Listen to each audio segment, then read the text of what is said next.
وبركاته.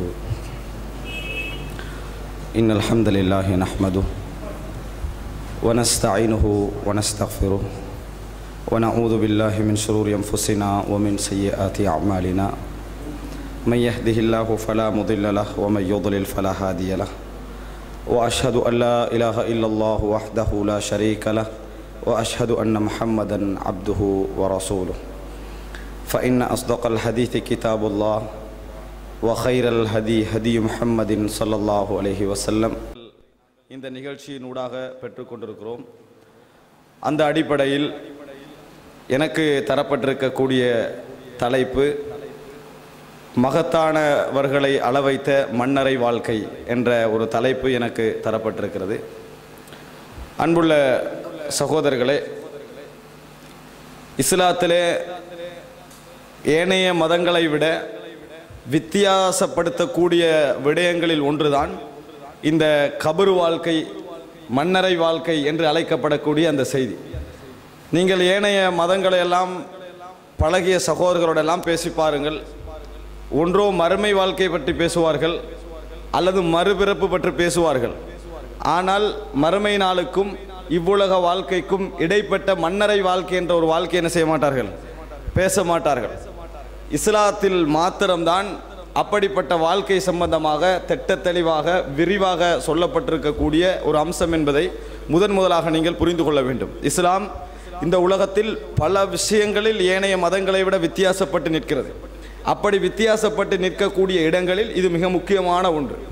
அதாவது மரணத்திற்கு பின்னால், மறுமையை அடைவதற்கு முன்னால் இதற்கு இடைப்பட்ட ஒரு வாழ்க்கை. நாங்கள் மரணித்து விட்டோம் என்று சொன்னால் மறுமை நாளில் எழுப்பப்படுகின்ற வரைக்கும் உள்ள வாழ்க்கையை தான் நாங்கள் மன்னரை வாழ்க்கை என்று சொல்கிறோம்.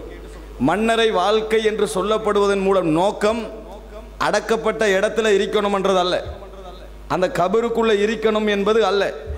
அவரை அடக்கி 10 வருஷத்துல இன்னொருவர் அடக்கிடுவோம், விளங்கிட்டு அதே இடத்துல அதை அடக்கி 10 வருஷத்துல இன்னொருவர் என்ன செஞ்சிருப்போம், அடக்கியிருப்போம். மன்னரை வாழ்க்கை என்று சொன்னால் அது சொல்லப்படுவதுடைய நோக்கம் என்னென்றால் மரணத்திற்கு பின்னால் உள்ள வாழ்க்கை, மறுமை வரைக்கும் மரணத்திற்கு பின்னால் உள்ள வாழ்க்கை. சிலர் என்ன செஞ்சிருப்பாங்க, குண்டு வெடிப்புல மௌத்தாகி போயிருப்பாங்க, உடம்பெல்லாம் செதறிக்கும், அடக்கியே இருக்க மாட்டோம்.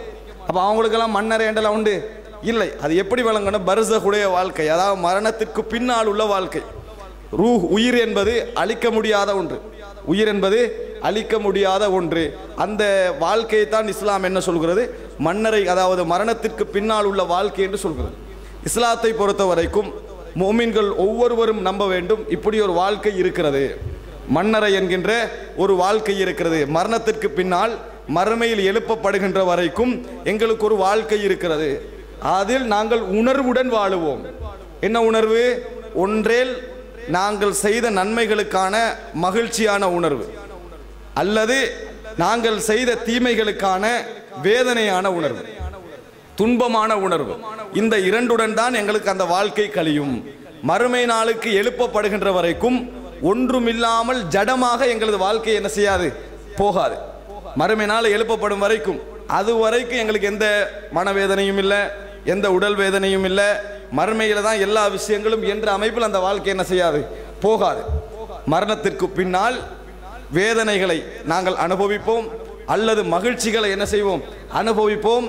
ஆனால் அது உலக வாழ்க்கையுடைய மகிழ்ச்சிக்கும் உலக வாழ்க்கையுடைய துன்பத்துக்கும் வித்தியாசமாக இருக்கும். அப்படி ஒரு வாழ்க்கை இருக்கிறது என்று இஸ்லாம் என்ன செய்ய சொல்கிறது, நம்ப சொல்கிறது. அதாவது நம்ம மரணித்த உடனேயே ஃபக்கத் காமத் கியாமத்துஹு, அவரது மறுமை நாள் நிகழ்ந்து விட்டது என்று அர்த்தம். நாங்கள் மரணித்த உடனேயே எங்களுக்குரிய பலனை நாங்கள் அனுபவிக்க ஆரம்பிப்போம், எங்களுக்குரிய பலனை அனுபவிக்க ஆரம்பிப்போம். இது ஒரு வகையில் நீங்கள் புரிந்து கொள்ள வேண்டும். மன்னரை வாழ்க்கை என்று புரிகின்ற பொழுது இன்னொரு விஷயம் தெரிந்து கொள்ள வேண்டும். இந்த மறுமை நாள் சம்பந்தமான விஷயங்கள் பேசுகின்ற பொழுது சிலருடைய உணர்வு என்னவென்று சொன்னால், இப்போ 2012 23 உலகம் அழியும் என்று சொன்னாங்க. அப்போ சிலருடைய உணர்வு என்னன்னு சொன்னால், அழியாது என்ற ஒரு விஷயம் அது வேற. அழியிறத ஒரு 1000 வருஷத்துக்கு பிறகு தான் அழியும், இன்னும் 2000 வருஷத்துக்கு பிறகு தான் அழியும், நிச்சயமா நான் வாழக்குள்ள என்ன செய்யாது, அழியாது என்ற மாதிரி தான் நிறைய பேர் நம்பிக்கையில் இருக்குது. மறுமையினால் நான் மௌத்தாயின போது தான் என்ன செய்யும், வரும் என்பது மாதிரி நிறைய பேருடைய சிந்தனையில் இருந்து கொண்டிருக்கிறது. ஆனால் ஒன்றை புரிந்து கொள்ளுங்கள், மறுமையினால் எப்பவும் வரலாம், ஆனால் மரணம் அவசரமாக வந்துடும். மரணம் என்ன செஞ்சிடும், அவசரமாக வந்துடும். நாங்கள் மறுமை நாளில் பயப்படுறது எதை? நாங்கள் மௌத்தாகிறோம்ன்றது தான் என்ன செய்கிறோம்? பயப்படுறோம். மறுமை நாளன்று நாங்கள் எதை பயப்படுகிறோம்? மறுமை நாளண்டா நாங்கள் அன்றைக்கு மரணிச்சிருவோம், அதான் பயப்படுறோம். அந்த சத்தத்தோடு நாங்கள் மரணித்து விடுவோம் என்று தானே பயப்படுறோம். இப்போ மறுமை நாள் வந்ததோ இல்லையோ, மரணம் எங்களுக்கு அவசரமாக என்ன செஞ்சிடும்? வந்துடும். எல்லாரும் மரணத்தை பார்க்கத்தானே போகிறோம். அதனால மறுமை நாள் என்கின்ற பகுதியை நாங்கள் தூரமாக சிந்திப்பதை விட மரணம் என்பது எனது மறுமை நாள் என்று நினைச்சு பாருங்க. மரணம் என்பது ஒவ்வொருவருடைய மறுமை நாள் என்று நினைத்து பார்த்தீர்கள் என்று சொன்னால் நாங்கள் மறுமை நாளுக்கு மிகவும் அண்மையில் இருக்கிறோம் என்ற உணர்வோடு என்ன செய்வோம்? இருப்போம். இது இரண்டாவது நாங்கள் புரிந்து கொள்ள வேண்டிய விஷயம். மறுமை நாள் ஒவ்வொருவரை விட்டு தூரமாக இருந்தாலும் மரணம் என்பது ஒவ்வொருவருக்கும் பக்கத்தில் இருந்து கொண்டிருக்கிறது. இந்த உணர்வு இந்த கபர் வேதனை சம்பந்தமான விஷயங்களை நாங்கள் படிக்கின்ற பொழுது எமக்கு ஏற்படும் என்பது நிச்சயம். அன்புள்ள சகோதரர்களே, இன்னொரு விடயம், இந்த மரணம் போன்ற விடயங்கள், சக்கராத்துடைய விஷயங்கள், கபருடைய வேதனைகள், அதற்கு பின்னால் ஏற்படக்கூடிய மறுமை நாள், இது போன்ற விஷயங்களை அடிக்கடி ஞாபகப்படுத்துவதுடைய நோக்கம் என்ன?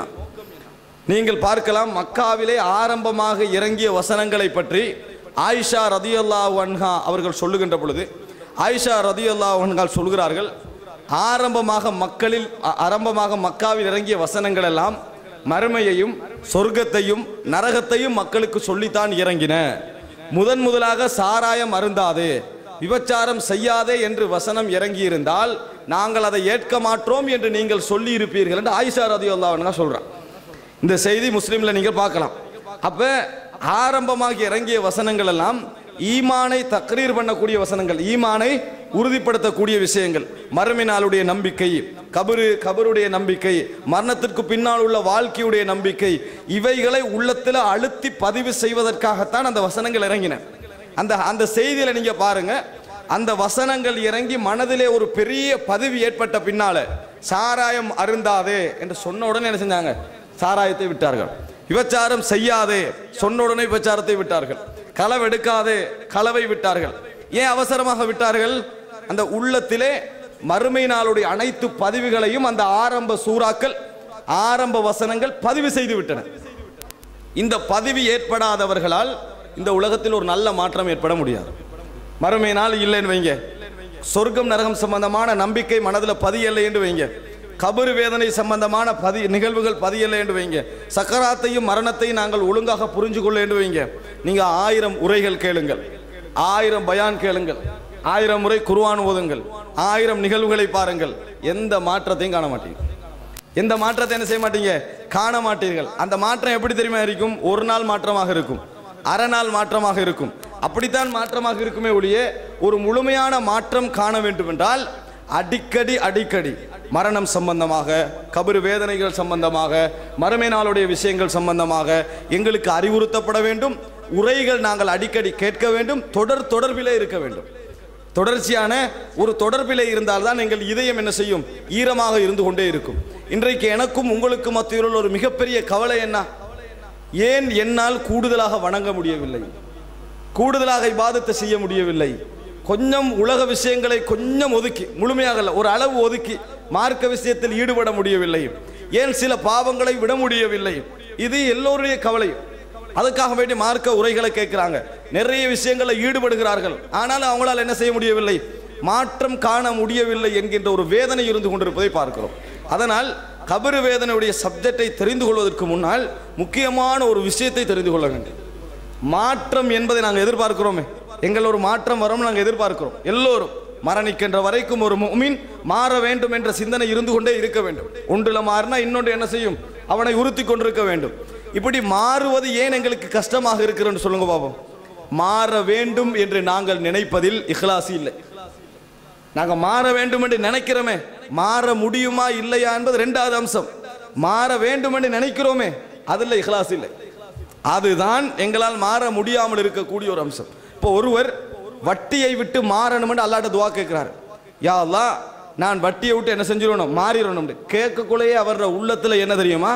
ஒரு 6 மாசம் போகட்டும், இந்த பிஸ்னஸ் முடிஞ்ச உடனே என்ன செஞ்சிரு, மாற்றி விடு அப்படின்னு என்ன உள்ளத்துக்குள்ள வச்சு நேரடியாக சொல்றது இல்லை.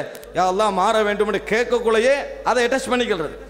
6 மாசத்துக்கு பிறகு சினிமாவை என்னது, சினிமாவை விட்டு விட வேண்டும் என்று இளைஞர்கள் துவா கேட்கிறாங்க. துவா கேட்கிற நேரத்தில் என்ன, கடைசியா வாரத்தை தவிர அவர் நினைச்சுக்கிறது அவராக உள்ளத்துக்குள்ள போட்டு வச்சிருப்பார். விளங்கிட்டா? நேரடியா சொல்றது இல்ல, இதோட முடிச்சிடும். விளங்கி எப்படி?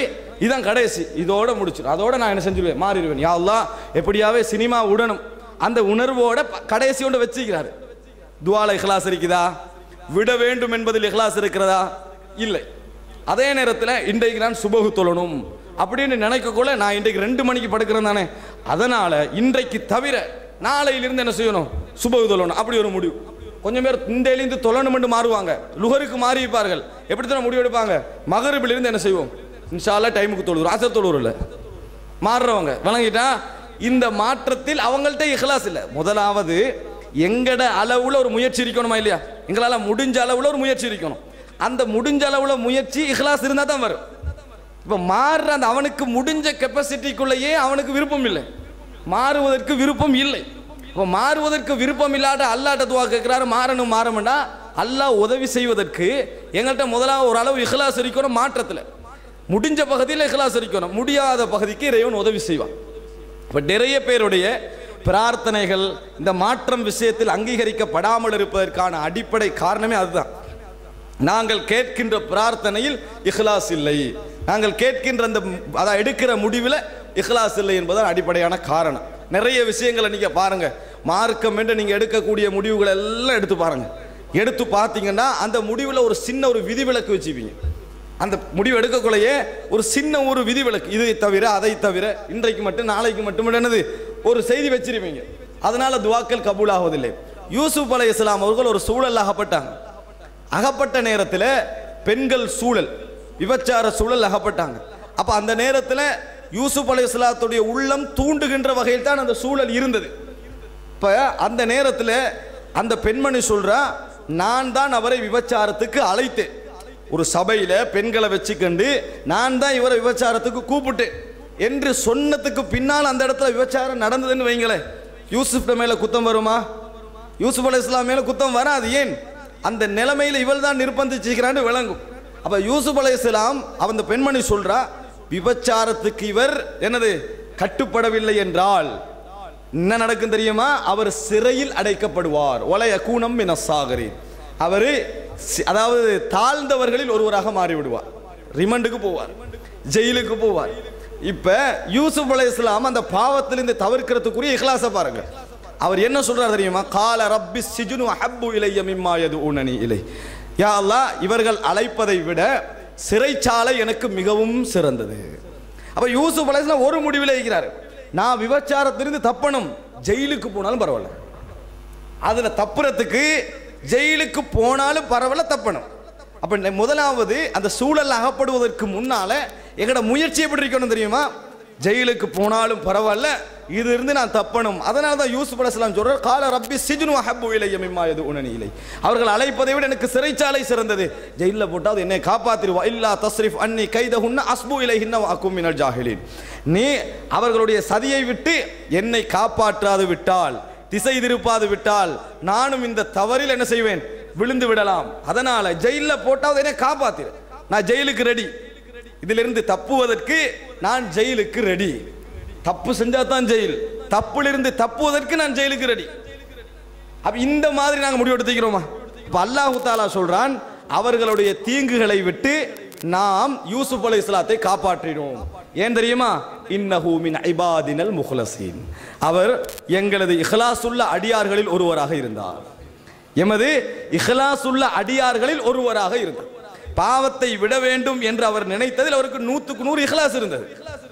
ஆனா நம்மட துவாக்கல்ல பாவத்தை விடுகிறதுல என்ன பயான் கேட்டாலும் என்ன உரை கேட்டாலும் அல்லாஹ்வுடைய உதவி வருவதற்கு ஒரு தடையாக இருக்கிற என்ன தெரியுமா? நாங்க ஒரு விதிவிலக்கு வச்சுக்கொண்டிருக்கிறோம். இது நிறைய காரணம் நாங்கள் மாற முடியாது. நீங்க நினைச்சு பாருங்க, நீங்க எதுல எதெல்லாம் மாறணும்னு நினைக்கிறீங்களோ, எதுல எல்லாம் நல்லா வர நினைக்கிறீங்களோ, எதுல எதெல்லாம் கூடணும்னு நினைக்கிறீங்களோ, அதுல மெயின் தடையாக இருக்கிறது சூழலை விட உங்களோட உள்ளத்தில் உள்ள இஹ்லாஸ். இந்த பாவத்தை விட வேண்டும் என்பதிலும் இபாதத்தை செய்ய வேண்டும் என்பதிலும் உங்களோட அளவுக்கு நீங்க என்ன செய்யல, இஹ்லாஸாக இல்லை. அல்லாஹ் தஆலா யூசுப் அலைஹிஸ்ஸலாத்தை ஏன் காப்பாற்றான்? அவர் ஜெயிலுக்கு போறதுக்கு ரெடியாக இருந்தார். இந்த உணர்வுகளோடு நீங்க எந்த உரையையும் கேளுங்கள், அது எந்த அம்சமாக இருந்தாலும் என்னது கேட்டு பாருங்கள், நிறைய மாற்றங்களை நீங்கள் என்ன செய்வீர்கள், உணர்வீர்கள். அந்த அடிப்படையில் ரசூலுல்லாஹி ஸல்லல்லாஹு அலைஹி வஸல்லம் இந்த உம்மத்துக்கு சொல்லி போன ஒரு மிகப்பெரிய ஒரு இடம்தான் மரணம். உபதேசத்திற்கு கஃபாபில் மௌத்தி வாஇதா என்று சொல்வார்கள். எப்படி? உபதேசத்திற்கு ஒரு மனிதன் உபதேசம் பெறுவதற்கு பெரிய பெரிய உரைகளை விட மரணம் ஒன்றே போதுமானது. மரணத்தை ஒரு 5 நிமிடம் மனிதன் நினைச்சான்னு சொன்னா அதுக்காக அவனுக்கு யோசிக்க நினைவுறாது. அதை விட்டுட்டு எழும்பிடுவான், அதை பற்றி யோசிக்கப்படாத நினைச்சிருவான். ஏன்? மரணத்தை நீங்க ஒரு நிமிடத்தை நின்று யோசிச்சு பாருங்க. மரணம் என்கின்ற பகுதி இது எனது தலைப்பில்லை என்றாலும் மரணத்தை நீங்க விளங்கிக் கொள்ளணும். மரணம் என்கின்ற ஒரு பகுதியை நீங்க ஒரு 5 நிமிடம் யோசித்தீங்கன்னு சொன்னால் யாராலும் என்ன செய்ய முடியாது, ஒரு அந்த இடத்துல இருந்து ஒரு நிம்மதியாக எழும்ப முடியாது என்ற அளவில் மரணம் இருக்கிறது. ஆனா அல்லாஹ் தஆலா என்ன செய்கிறான்? மரணத்தை எங்களுக்கு அடிக்கடி மரணிக்க செய்கிறான், எங்களோட உள்ளத்திலிருந்து மரணிக்க செய்கிறான். அது மட்டும் தொடர்ந்து ஞாபகம் இருந்தது வைங்க, நாங்கள் வாழ்ந்து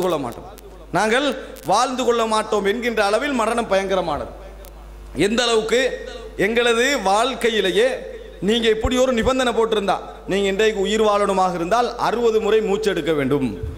உயிர் வாழணுமா இருந்தா 60 முறை மூச்செடுக்கணும்னா காலையில எழும்பினோடனே முதல் வேலை ஏதா இருக்கும், அதுதான் எழும்பி இருந்து என்ன செஞ்சிருவோம், 60 முறை முதல்ல மூச்செடுத்து முடிச்சிருவோம். ஆனால் அல்லாஹ் எப்படி மூச்சை எங்களுக்கு வச்சுக்கிறான்? இயற்கையில வச்சுக்கிறான். யாரும் அதை பத்தி யோசிக்கிறோமா? ஆனா வாழ்க்கைக்கு அதான் ஃபர்ஸ்ட். யாரும் அதை பற்றி யோசிப்பதில்லை. ரசூலுல்லாஹி ஸல்லல்லாஹு அலைஹி வஸல்லம் சொன்னார்கள், நாளை மறுமையில் அவர்கள் என்னது, அதாவது தஸ்பீஹ் என்றது அவங்களுக்கு வாழ்க்கையில் என்ன செய்யும், இயற்கையாக வரும். எப்படி வரும் தெரியுமா? கமா உல்ஹிமு அன்னஃபஸ, மூச்சு எப்படி அவர்களுக்கு இந்த உலகத்துல இயற்கையாக நடக்குதோ அது மாதிரி வரும் என்று ரசூலுல்லாஹி ஸல்லல்லாஹு அலைஹி வஸல்லம் சொன்னார்கள். அன்புள்ள சகோதரர்களே, நாங்கள் வாழ்ந்துட்டீங்களோ அதில் மட்டும்தான், இந்த மூச்சில தான் என்ன செய்கிறோம், வாழ்ந்து கொண்டிருக்கிறோம். இதனுடைய டோட்டல் கண்ட்ரோலும் இறைவனது கையில் இருக்கிறது. சர்வசாதாரணமாக நாங்கள் சாப்பிடக்கூடிய ஒரு சாப்பாடு திசை மாறி அப்படி துறப்பட்டுன்னு வைங்கள மற்ற சைடுக்கு நம்ம என்ன செஞ்சிடறோம், மௌத்தாகிடுவோம். அந்த மௌத்தாகாமல் இருப்பதற்காக இறைவன் இயற்கையாகவே வைத்த ஒரு பகுதி தான் பொறையேறுறது என்று சொல்லுவோம், தட்டி விடுறது. அது இயற்கையாக வைத்த பகுதி. மரணிக்கணும் என்று இறைவன் எழுதிவிட்டால் பொறையேறாது, மௌத்தாகிடுவோம், அவ்வளவுதான். இதெல்லாம் அல்லாஹ் தஆலா எங்களுக்கு தந்த ஒரு தனிப்பட்ட ரீதியான ஒரு பாதுகாப்பு. மூச்சு என்று நீங்க நினைத்து பாருங்கள், அந்த ஒன்றில் தான் நம்மளோட வாழ்க்கை என்ன செய்கிறது, தங்கி இருக்கிறது. ஆனா மனிதன் என்ன செய்யறான், அதை மறந்துட்டு பெரிய அளவில் என்ன செய்யறான், யோசிக்கிறான். ஆனால் மரணம் என்கின்றது ஒன்று எங்களுக்கு அடிக்கடி ஞாபகம் வர வேண்டும் என்றால் அதற்கு ஒரே ஒரு வழி, நாங்கள் ஜனாசாக்களில் கலந்து கொள்ளல், சக்கராத்தில் உள்ளவர்களது விஷயத்தில் கலந்து கொள்ளல், ஜியாரத்து, கபர்களுக்கு போய், அதாவது பொது மையவாடிகளுக்கு போய் அந்த கபரில் உள்ளவர்களை தரிசித்து அவர்களுக்காக வேண்டி துவா கேட்டல், அந்த இடத்தில் அந்த விஷயங்களை ஞாபகப்படுத்தல், இதுதான் என்ன செய்யும், எங்களை உள்ளத்தை பக்குவப்படுத்தி வைத்துக் கொண்டிருப்பதற்கு அடிப்படை காரணமாக இருக்கும். காரணம், உலகத்தில் மனிதனுடைய இயல்பு முடிவை வைத்து எதையும் யோசிப்பது. எந்த விஷயமாக இருந்தாலும் முடிவை வச்சுதான் என்ன செய்வான், யோசிப்பான். இப்போ மனிதனுடைய வாழ்க்கை, உதாரணமாக ஒருவர் என்ன செய்யறாரு, ஃபாரின்ல போய் இருக்கிறார் 5 வருஷத்துக்கு. அவர் அங்க போனா நீங்க பாத்தீங்கன்னா மிகப்பெரிய பணக்காரனாய்ப்பார். இலங்கையில ஊட பாத்தீங்கன்னா குவாலிட்டியா இருக்கும், அப்படி ஊடு. அங்க அவரை விசிட் பண்றதுக்கு போனவர் அந்த வீட்டை பார்த்தா இவர் வீட்டுல இருக்கிறதை விட அந்த வீடு மிச்சமே என்ன செய்யும், மோசமா இருக்கும். ஏன் அவர் அப்படிங்கிறாரு, பணம் இல்லைன்னு நினைக்கிறீங்களா? அதுக்காக வேண்டிய இல்ல, நான் வீட்டுக்கு போறேன், இங்கிருந்து இங்க நான் இருக்க போறது இல்லையே, நாட்டுக்கு போயிருவேன். அதனால அங்க பெருசா என்ன செய்ய மாட்டாரு, கட்ட மாட்டார். இப்ப மனிதனுடைய இயல்பு வாழுகின்ற நாளையும் முடிவை வச்சு யோசிக்கிறது.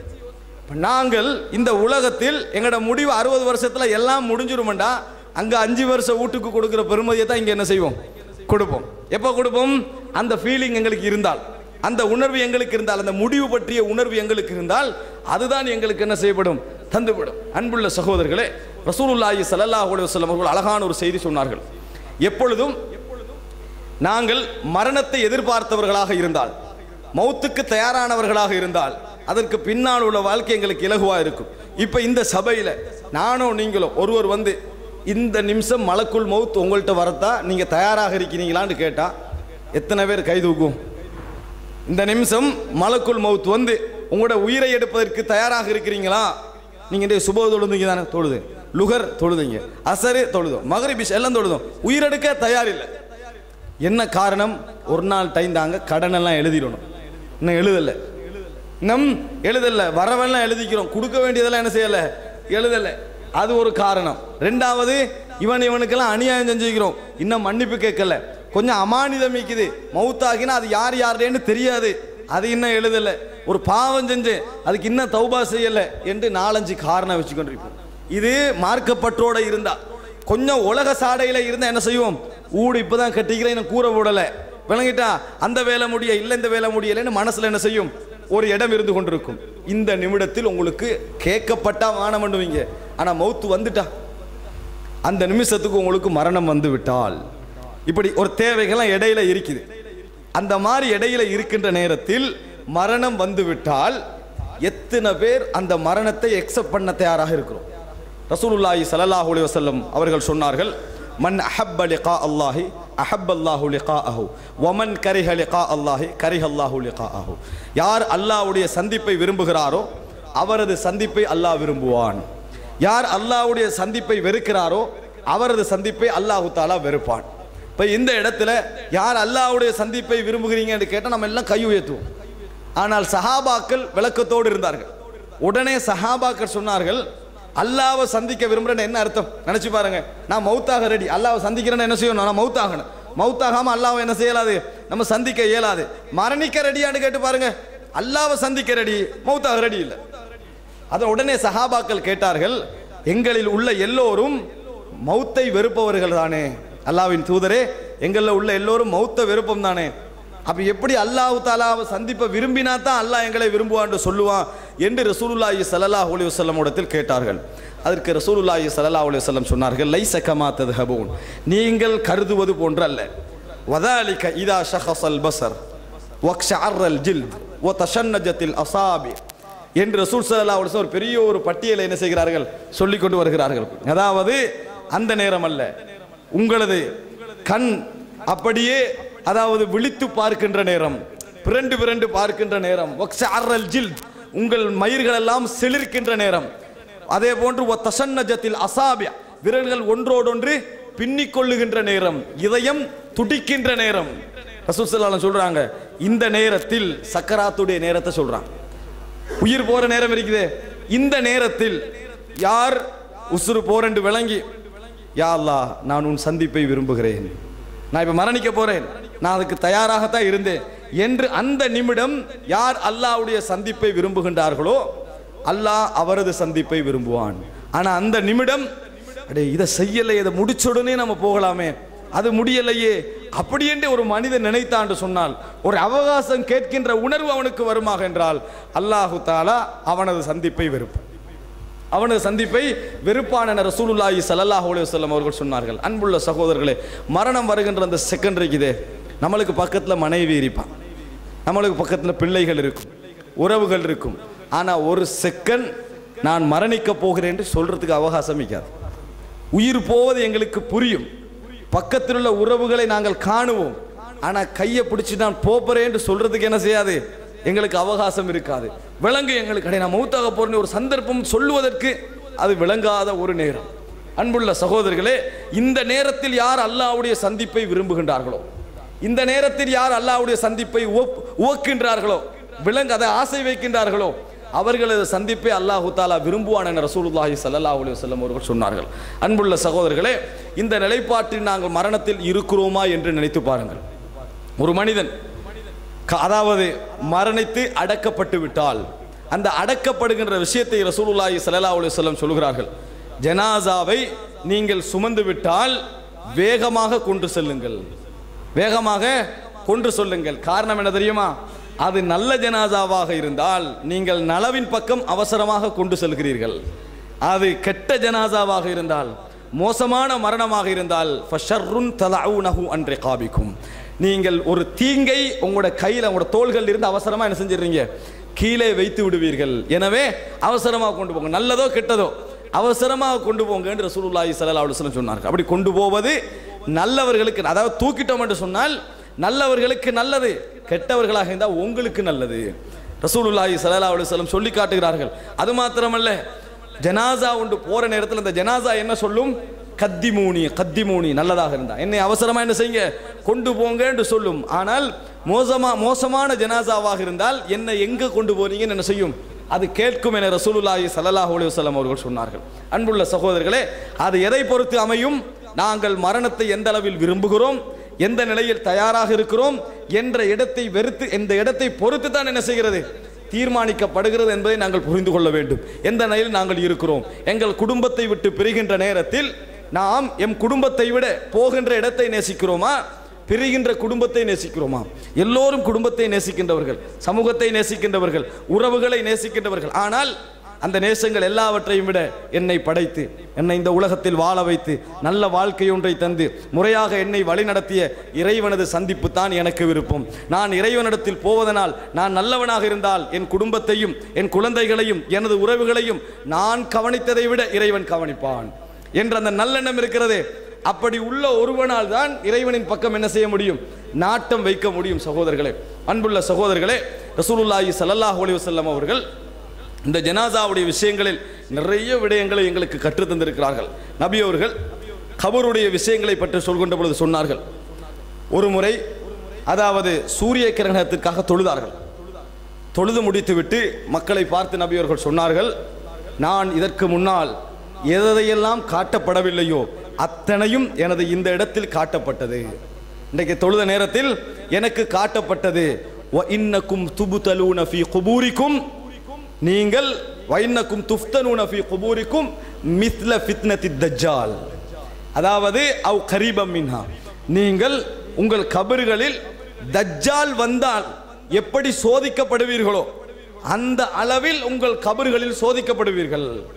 உங்களது அடக்க ஸ்தலங்களில் எப்படி தஜ்ஜாலுடைய காலம் வந்தால் நீங்கள் ஃபித்னாவுக்கு உள்ளாகுவீர்களோ அந்த அளவிலான சோதனை உங்கள் கபர்களில் உங்களுக்கு கிடைக்கும், அல்லது கிட்டத்தட்ட அதே அளவிலான சோதனை என்ன செய்யும், உங்களுக்கு கிடைக்கும் என ரசூலுல்லாஹி ஸல்லல்லாஹு அலைஹி வஸல்லம் சொன்னார்கள். கபரில் அடக்கப்பட்டால் நம்ம நல்ல முறையில் வாழ்ந்தோமே என்று மட்டும் முடியாது. கபரில் ஏற்படுகின்ற சோதனை தஜ்ஜால் நேரடியாக கண்டா என்ன சோதனைகள்லாம் ஏற்படுமோ, எப்படி ஈமான் தடுமாறுமோ, எப்படி அங்கலாய்க்குமோ அந்த அளவில் சோதனைகள் என்ன செய்யப்படும், கபர்களில் உங்களுக்கு ஏற்படும் என ரசூலுல்லாஹி ஸல்லல்லாஹு அலைஹி வஸல்லம் சொன்னார்கள். ஒரு முறை ரசூலுல்லாஹி ஸல்லல்லாஹு அலைஹி வஸல்லம் பனு நஜ்ஜாரிய கோத்திர சகோதரர்களுடைய தோட்டத்துக்குள்ள போறாங்க. போற நேரத்தில் நபி அவர்கள் 2-3 அதாவது கபர்களுக்கு பக்கத்தால போறாங்க. இது என்ன கபர்கள் என்று கேட்டாங்க. அப்ப சொன்னாங்க, இது யூதர்களுடைய கபர்கள். ரசூலுல்லாஹி ஸல்லல்லாஹு அலைஹி வஸல்லம் சொன்னார்கள், தஅவ்வது மின் அதாபில் கபர், நீங்கள் கபருடைய வேதனை விட்டும் பாதுகாப்பு தேடுங்கள். ஏன் தெரியுமா, வ இன்னக்கும் துபுதலூன ஃபீ குபூரிக்கும், உங்கள் கபர்களில் நீங்கள் சோதிக்கப்படுவீர்கள். கபர்களில் நல்ல அந்த வார்த்தைகளை கவனியுங்கள். எங்கட ஈமான் அந்த இடத்துல என்ன செய்யும், சோதிக்கப்படும் என்பதை போன்ற வார்த்தைகளை ரசூலுல்லாஹி ஸல்லல்லாஹு அலைஹி வஸல்லம் என்ன செய்கிறார்கள், சொல்லி காட்டுகிறார்கள். அப்ப கபரு நீங்க அடக்கப்பட்ட பின்னால் உங்களுக்கு சோதனை நிச்சயம் இடத்தை விளங்குங்க. உங்களுக்கு சோதனை நிச்சயம், எமக்கு சோதனை நிச்சயம். நம்ம மரணித்த அடுத்த செகண்ட்ல இருந்து எங்களோட ஈமானுக்கான சோதனை நிச்சயம் என்பதை நாங்கள் என்ன செய்ய வேண்டும், புரிந்து கொள்ள வேண்டும். நபி அவர்கள் கபருக்கு போவதற்கு முன்னால் பலமுறை எச்சரிக்கிறார்கள். ஆயிஷா ரதியல்லாஹு அன்ஹா அவரிடத்துல ஒரு யஹூதி பெண்மணி வாரா, உதவி ஒன்று கேட்டு உதவி ஒன்று செய்கிறாங்க. ஆயிஷா சொன்ன உடனேயே உங்களை அல்லாஹு தாலா கபருடைய வேதனையிலிருந்து காப்பாற்றுவானாக என்றார். கபருடைய வேதனையிலிருந்து காப்பாற்றுவானாக. ஆயிஷா ரதியல்லாஹு அன்ஹாக்கு இது புதுசு. அப்படி சொன்ன உடனே கபர் வேதனை சம்பந்தமான செய்திகளை நபி அவர்கள் பிற்காலத்தில் தான் நிறைய சொன்னார்கள். அப்ப சொன்ன உடனே ஆயிஷா ரதியல்லாஹு அன்ஹா புதுசு அவரை நிறுத்தி வச்சுட்டாங்க. ரசூல் ஸல்லல்லாஹு அலைஹி வஸல்லம் வந்த உடனே இவ என்ன இப்படி சொல்றா அப்படி என்று சொல்லி ரசூலுல்லாஹி ஸல்லல்லாஹு அலைஹி வஸல்லம் இடத்தில் விளக்கம் கேட்கிறார்கள். ரசூலுல்லாஹி ஸல்லல்லாஹு அலைஹி வஸல்லம் அவர்கள் சொன்னார்கள், என்னது, தஅவ்வது பாதுகாப்பு தேடுங்க என்று சொன்னாங்க. அஊது பில்லாஹி மின் ஃபித்னத்தில் கபர் வ மின் ஃபித்னத்தித் தஜ்ஜால். ரசூல் ஸல்லல்லாஹு அலைஹி வஸல்லம் சொல்கிறார்கள், நான் அவ சொன்ன உடனேயே கபருடைய வேதனை விட்டும் கபருடைய சோதனைகள் விட்டும் பாதுகாப்பு தேடுகிறேன், தஜ்ஜாலுடைய சோதனையிலிருந்து பாதுகாப்பு தேடுகிறேன் என ரசூலுல்லாஹி ஸல்லல்லாஹு அலைஹி வஸல்லம் அவர்கள் யூத பெண்மணியுடைய வார்த்தையை உண்மைப்படுத்தினார்கள். அன்றைய தினம் தொடக்கம் நபி அவர்கள் ஒவ்வொரு தொழுகையிலும் அதிகமாக கபரு வேதனை விட்டு பாதுகாப்பு தேடுவதை நான் பார்த்தேன். ரசூலுல்லாஹி ஸல்லல்லாஹு அலைஹி வஸல்லம் நபி அவர்கள் ஒவ்வொரு தொழுகையிலும் பாதுகாப்பு தேடுவதை பார்த்தேன். ஒன்றை புரிந்து கொள்ள வேண்டும், ரசூலுல்லாஹி ஸல்லல்லாஹு அலைஹி வஸல்லம் அவர்களுக்கும் சக்கராத் வந்தது. நபி அவர்களும் வேதனையில் துடித்தார்கள். அதை ஆயிஷா ரதியல்லாஹு அன்ஹா பார்த்துட்டு சொல்றாங்க, நபி அவர்கள் உலகத்தில் சிறந்த ஒரு மனிதரே, அவர் சக்கராத்தை அனுபவித்ததை பார்த்த பின்னால் இந்த உலகத்தில் எவரும் சக்கராத் இல்லாமல் மரணிப்பதை நான் விரும்பவில்லை என்றாங்க ஆயிஷா ரதியல்லாஹு. ஏன், இவ்வளவு நெருக்கமாக இருந்த ஒரு மனிதரை இந்த சோதிக்கப்பட்டாருன்னா எல்லாரும் இந்த சோதனை என்ன செய்யணும், அனுபவிக்க வேண்டும் என்று ஆயிஷா ரதியல்லாஹு அன்ஹா அந்த வேதனையில சொல்றாங்க. ரசூலுல்லாஹ்ங்கட சக்கராத்தை கண்டுட்டு சொன்னாங்க. அந்த நபி அவர்கள் என்ன செய்றாங்க, அடிக்கடி பாதுகாப்பு தேடுவதை நான் பார்த்தேன். தொழுகையில நாங்க அடிக்கடி என்ன செய்றோம், அல்லாஹும்ம இன்னி அஊது பிக்க மின் அதாபில் கபர், யா அல்லாஹ் கபருடைய வேதனையிலிருந்து பாதுகாப்பு தேடுகிறோம். இன்னக்க ஹமீதுன் மஜீத் என்று சொன்ன பின்னால் நபி அவர்கள் தொழுகையில் அதிகம் கேட்டது அதுதான். எது? அல்லாஹும்ம இன்னி அஊது பிக்க மின் அஸாபில் கப்ர். யா அல்லாஹ், கபருடைய வேதனை விட்டும் நான் பாதுகாப்பு தேடுகிறேன். அடிக்கடி நம்ம வாழ்க்கையில கேட்டுக்கிறோம். காரணம், கபருடைய வேதனை நபி அவர்கள் நரகத்துடைய வேதனையின் அளவுக்கு பாதுகாப்பு தேடுகிறார். நரகத்துடைய வேதனை அளவுக்கு பாதுகாப்பு தேடுகிறார். ஆனா ஒப்பிட்டு பார்த்தீங்கன்னு சொன்னால், நாங்க நல்லவர்களாக இருந்தால் கபர் என்ன செய்யணும்? நல்ல கபர் உண்டாகத்தான் இருக்கணும். நரகத்திலிருந்து நம்ம பாதுகாப்பு தேடணும். ஆனா ரசூல் ஸல்லல்லாஹு அலைஹி வஸல்லம் என்ன செய்றாங்க? கபருடைய வேதனையிலிருந்து அதிகமாக பாதுகாப்பு தேடினார்கள் என்ற செய்தியை நாங்கள் பார்க்கிறோம். அன்புள்ள சகோதரர்களே, இந்த செய்திகள் எல்லாம் கபர் வேதனை என்பது எங்களுக்கு நிச்சயம். கபர் வேதனை என்பது நிச்சயம். ஃபிரௌனுடைய குடும்பத்தை பற்றி அல்லாஹ் தஆலா சொல்லுகின்ற பொழுது வரலாற்றிலே பார்க்கிறோம். அபூ ஹுரைரா ரலியல்லாஹு அன்ஹுடைய ஒரு வளமை இருந்தது. காலையில் ஒரு சத்தம் போடுவார், மாலையில் ஒரு சத்தம் போடுவார். அபூ ஹுரைரா ரலியல்லாஹு அன்ஹு என்ன அல்லாஹ் தஆலா குர்ஆனிலே சொல்லுகிறான், நரக நெருப்பு இருக்கிறதே ஃபிரௌனுடைய குடும்பத்திற்கு காலையிலும் மாலையிலும் காட்டப்பட்டு கொண்டிருக்கிறது. நரக நெருப்பு காலையிலும் மாலையிலும் என்ன செய்கிறது? காட்டப்பட்டு கொண்டிருக்கிறது என்று சொல்லி அல்லாஹ் குர்ஆன்ல சொல்றான். அபூ ஹுரைரா ரலியல்லாஹு காலை தாண்டின உடனே சொல்லுவாங்க, நரகம் காட்டப்பட்டு விட்டது. ஃபிரௌனுடைய குடும்பத்திற்கு நரகம் காட்டப்பட்டு விட்டது. மக்கள்லாம் உடனே என்ன செய்வாங்க? அந்த சத்தத்தை கேட்ட உடனேயே அந்த நரக வேதனை விட்டு நாங்கள் பாதுகாப்பு தேடுகிறோம். மாலையிலே அபூ ஹுரைரா என்ன செய்வாரு? அதே விஷயத்தை சொல்லுவார். இப்ப ஃபிரௌனுடைய குடும்பத்துக்கு மாலையில் என்ன செஞ்சது? காட்டப்பட்டு விட்டது என்று சொல்லுவாங்க. அப்படின்னா என்ன? மரணிக்க கூடியவர்களில் மோசமானவர்களுக்கு இந்த நிலை என்ன செய்கிறது? இருக்கிறது என்பதை நாங்கள் என்ன செய்ய வேண்டும்? புரிந்து கொள்ள வேண்டும். இப்ப மறுமை நாள் வந்துட்டா ஃபிரௌனுடைய சமுதாயத்திற்கு, ஃபிரௌனுடைய குடும்பத்துக்கு மறுமை நாள், நரகம் காட்டப்படுறதுக்கு மறுமை நாளாது. மறுமை நாள் அப்படின்னா என்ன? கபர் வேதனை. அப்படின்னா என்ன? கபர் வேதனை என்பதை புரிந்து கொள்ள வேண்டும். அன்புள்ள சகோதரர்களே, கபருடைய விசாரணை நாங்கள் தெரிந்து கொள்ள வேண்டும். விசாரணை தெரிந்து கொள்வதற்கு முன்னால் ஒரு முக்கியமான அடிப்படை என்ன தெரியுமா? நாங்கள் இந்த உலகத்தில் வாழ்ந்து கொண்டிருக்கிறோம். இந்த நிமிடத்தில் எங்களுக்கு சொர்க்கத்திலும் ஒரு இடம் இருக்கிறது, நரகத்திலும் ஒரு இடம் இருக்கிறது. இப்ப எனக்கும் உங்களுக்கும் சொர்க்கத்திலும் ஒரு இடம் இருக்கிறது, இப்ப நரகத்திலும் ஒரு இடம் இருக்கிறது. இந்த நிமிடம் இந்த உலகத்தில் மனித ஜின்கள் எல்லோருக்கும், நரகவாதியாக இருந்தாலும் சொர்க்கவாதியாக இருந்தாலும், அவருக்கு இரண்டு இடத்துல ஒரு இடம் இருக்கிறது. அது முக்கியமான ஒரு விஷயம். இதில் எந்த இடத்திற்காக நாங்கள் தயாராகிறோம் என்பது எங்களது அமல்களை பொறுத்துள்ள விஷயம். ரெண்டு நாடு எங்களுக்கு தரப்பட்டு எந்த நாட்டுக்கு நீங்கள் போக வேண்டும் என்பதை நீங்கள் தான் என்ன செய்யணும்?